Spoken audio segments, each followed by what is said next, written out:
All right, y'all. So we have the official announcement for Dokkan Battle 2, as we call it, but in game it's going to be version 5.25.0.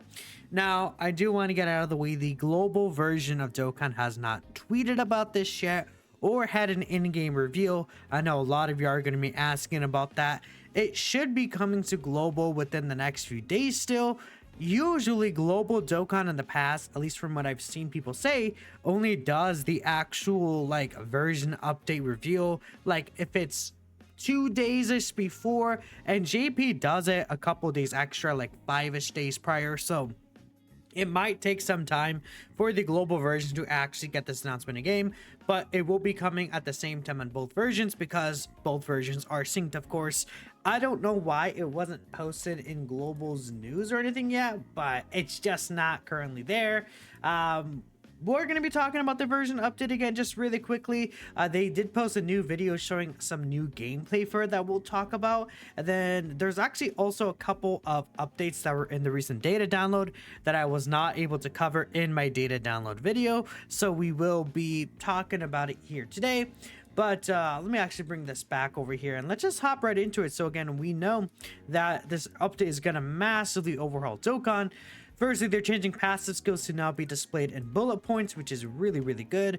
I think that'll just make everything more organized, right? We can see everything here is all separated. I think it's going to make it a lot easier to read and just understand what these characters are doing, what groups of passives may be only under that certain condition, and just keep things less confusing overall. Just a really, really, really good thing, by the way. Now, I think the only thing that they could adjust to this, by the way, I've seen some people say, is they still keep everything like great chance to crit, high chance to crit, whatever. They should just change that to percentages and just level out the percentages, especially since we're getting these kits with like high chance to crit and then plus 30% chance to crit on super or something random like that. Just as an example, I think having it all separated so casual players especially know what it actually means would be a really good thing, because if you don't really go into the Dokkan community, you're not gonna know what these specific chances mean, which is why even in my videos I specifically labeled them out to be like, oh, this is actually a 50% chance, right? So hopefully that does change. That would be ideal. And then of course the in-app UI is actually updated, and this is the video that's actually going to be shown on the Twitter. The update to the battle screen is also introduced in the video, which they just literally posted right now. Again, in terms of when the data download will happen, there are stuff that comes out all the way until the 23rd ish, but I'm thinking we'll get a data download on like the 22nd or so, right? I think everything will be coming around the 21st, 22nd still. So we'll see. I assume it's also very possible we see EZAs next week for the countdown celebration, at least like one EZA or something. Last year we got STRUI Goku to EZA during the countdown celebration, so I'm thinking it'll be the same saga, you know, Kalkin Goku and Grade A Vegeta that came out during year 7, but we'll wait and see. Now again, here is the new gameplay for what we're actually able to have going on in terms of the new version Z updates. And you know, this new versus screen looks really cool too. I mean, just really looking at it, able to see the entire team still on the bottom. I mean, it's not like the fanciest thing ever, but I do like the general aesthetic of like the verses right there. Pretty fine to me, honestly. Now, this new screen just showing everything right there. We could even see the little icons and the names of the characters. I think that's cool. That's just an upgraded version of what we usually were able to see. Honestly, I think the one thing I don't like, that in my opinion personally, is the HP bars down here, and then you know the enemy huge HP bars. I don't like this more squarey kind of feel to it. It's fine, of course, and I do really like the HP percentage added here. The extra effect when links are active I think also looks really cool too, right? I think just in general, like the characters kind of floating out there feel better, to be honest. So that's also really nice to see. And that's pretty much all the things here. The new item button is down here, and we can see the next rotation right here too, which is also really cool. You can even see it right here labeled, so that's just a really cool thing to see. Now they don't show us if we could still like click right here and see the entire team schedule rotation. That'd be nice, especially when you're out of battle, so you can see, oh, okay, who's actually my slot 7 character, in case you maybe want to reset or anything like that. Would be the one thing that I saw people talk about, but that's really it. There's also, of course, a new animation when you actually click the orbs here, which looks pretty sick. I don't think we saw this before, right? I don't believe we saw that. It's just a new little bit of animation right there, which I definitely will take, by the way.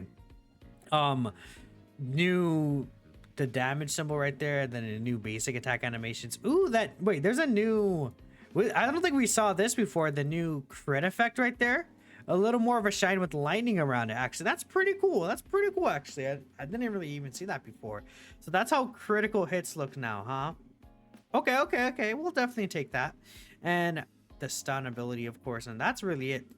Not really much to say, right? I mean, we saw a lot of this before, so actually this looks the same, actually, which is really, that's the one screen that they didn't change. Doesn't really matter personally, but yeah, the numbers are bigger there. Just notating all the small things I could see. Oh, a new icon for this, huh? For the now loading. Okay, sure. And then the end screen right here should just be the same. In fact, you know, they don't just have the normal background anymore here. It's actually like the background of the stage, basically, which is interesting. Like whatever the stage is in the fight that you completed, huh? Even after you exit the stage. That is, I guess, a change, right? To make things less, like, less just not really normal, but like less like standard or boring, if that makes sense. So definitely we'll take that. Now, we do have a couple of other things I do want to bring up here that happened over the last few days.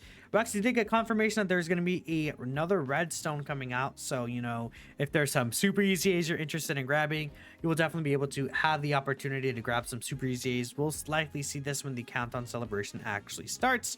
Should be in the next couple of days. There is the, you know, OG Dragon Ball opening that goes on until the 23rd, which again, data download basically on the 23rd is what we should be expecting for the next version update, because of the fact that this song does end there, or at least it'll be like maybe they download on the 22nd, 21st. That puts in the next song that's going to be happening. What I think is going to happen is that they're going to play like all the Dragon Ball openings throughout the series, which is cool.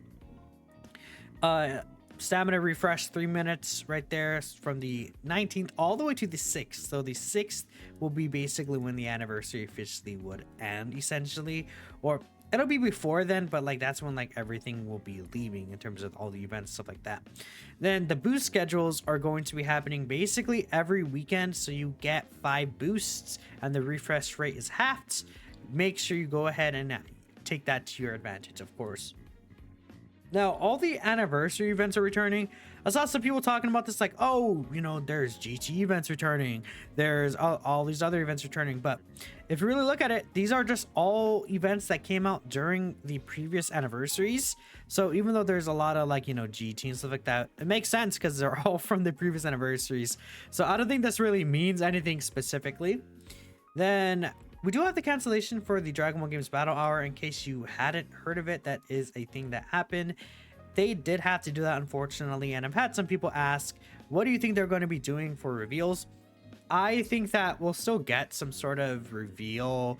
I mean, we probably will get an announcement today about, you know, like what they would have posted after Battle Hour happened is what I'm assuming is going to be the case. I think that we're going to see some announcement in this week about what the LRs are going to be, is my personal opinion. We should also likely get a final teaser trailer for the anniversary. I could even see that being like a little hint towards the LRs. Could be really interesting, but I do think that they'll prepare something for a replacement of what was going to be shown at the fan meetup in the Battle Hour for the global player base. That's really it. There's also this banner. Don't summon on this banner. It's very bad.